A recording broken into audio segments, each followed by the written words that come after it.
Hi, welcome. In this video, I'd like to take a couple minutes to talk about this whole type of picture, the kind of like the typical obedience type of picture with how change frames up, or what is promoted as change when oftentimes dogs can continue to hold on to control in the relationship, and the motives continue just to go sideways.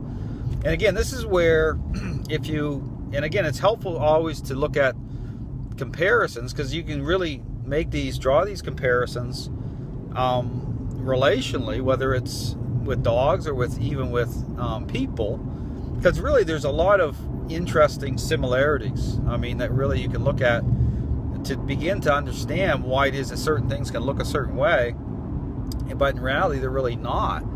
And this whole thing about positions or response. So here's the example I kind of use is that, say, if you look at, on the human side of things, the picture itself, and again, you can kind of equate this and draw these comparisons, why there can be so many problems with a position-based picture or how dogs respond, and it can be totally disconnected from anything meaningful happening, or how there can be kind of gaps in the picture through this position-based narrative.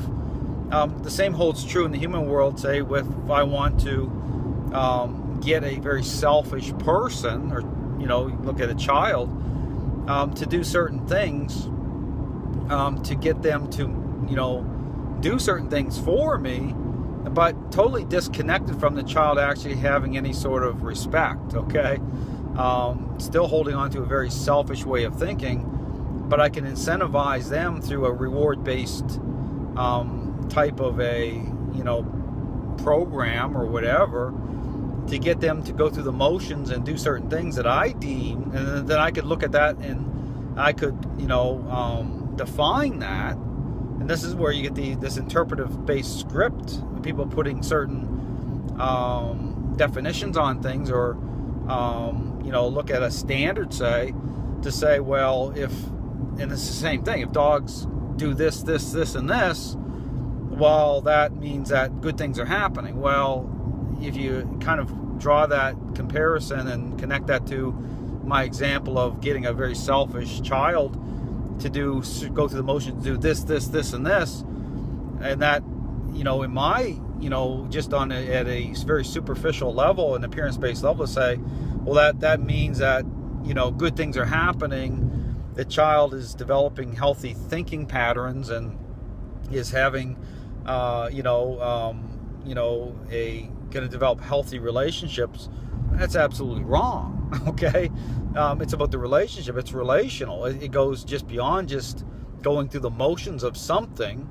Okay, it goes deeper than that into the actual motives of people. Well, this is what I've been saying all along about getting into the motives of dogs, beyond just a appearance-based narrative, a response-based narrative, where you're incentivizing the dog to go and do a sit, do a down, do a stay.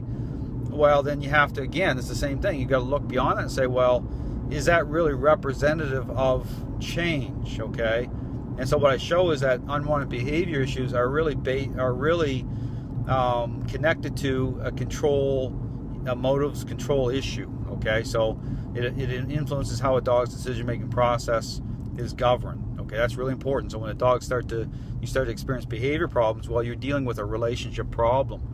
And so the typical obedience narrative is not the be-all and end-all. Okay, that's what I'm saying. So it's about taking that and define that through going further into how that connects to the actual dog owner, with how they're connecting the standard itself with defining relationally, okay, through the pack hierarchy. Okay, this is again this nature thing, because looking at how that connects through relationally, how that draws into how a dog thinks, okay, how they perceive their environment, people around them, and then that happens through the perceptions, how the perceptions of the actual owner themselves, how that pivots relationally. That's how their decision-making process is governed and how it influences how they think.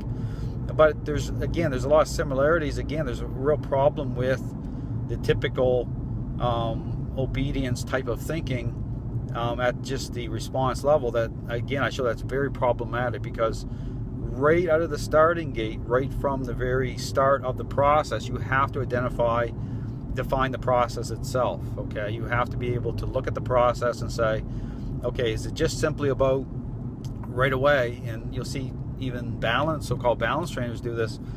They're working within this learning-based narrative where they're looking at the picture that way through a position-based, script, how they interpret change through the positions. And what I say is absolutely can't go. You just cannot look at it that way. You have to be able to look at the process and frame it up differently. Okay, it has to be. So it's when you look at how I do it, it's based off framing up through an interaction. Okay, so if you look at what I define as a staging area, you'll see what through the sit position, but it's an interaction based of frame up. Okay, how it frames up through the interaction, how influence itself is framing it up, changing how people think. Okay, it's changing perceptions of the dog, but how influence itself is manifested, okay, relationally, and how it influences the perceptions of the dog. You'll see even the head turning in, you'll see those what I define as follower moments setting up the picture.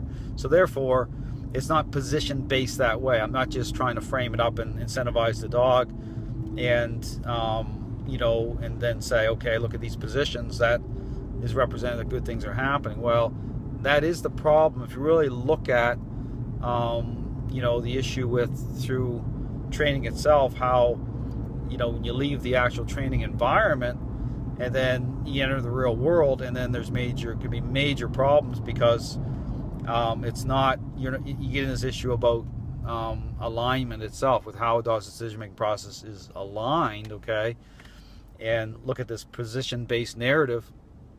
Often it doesn't line up. Okay, it's not a like-minded state that way. I mean, it's the position itself, or through response, assumptions are being made that without going and looking at the actual motives in play or how it's framing up. Many people are merely looking at the response level, are just giving it a green light and saying, well, it must represent that the state of mind of the dog. It must be following a similar path. And what I'm showing is absolutely not. The dog can totally hold on to control.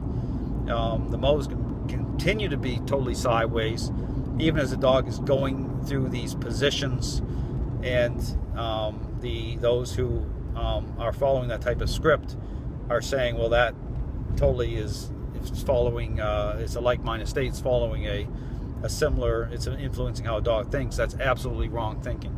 So it's just something to think about. Again, you're looking at understanding the process. I really want to encourage people to think about what I'm saying, because if you have experience as a trainer, you'll see it. Okay, you'll know it. Okay, you'll see that there's problems here, and the tendency or the temptation is to shift the focus away from the problem with the process, okay, with the approach, onto the dog. Okay, that's very, very common. And what I would encourage people to think about what I'm saying, because it'll draw, if you go the other way and challenge this position-based narrative and say, okay, perhaps there is something wrong in that interpretive script, that you're dealing with something deeper here, and we have to actually look at the process itself, how it frames up, that how a dog thinks, it aligns differently. Okay, it's a relational changing process. So anyway, just something to think about. Thanks for watching.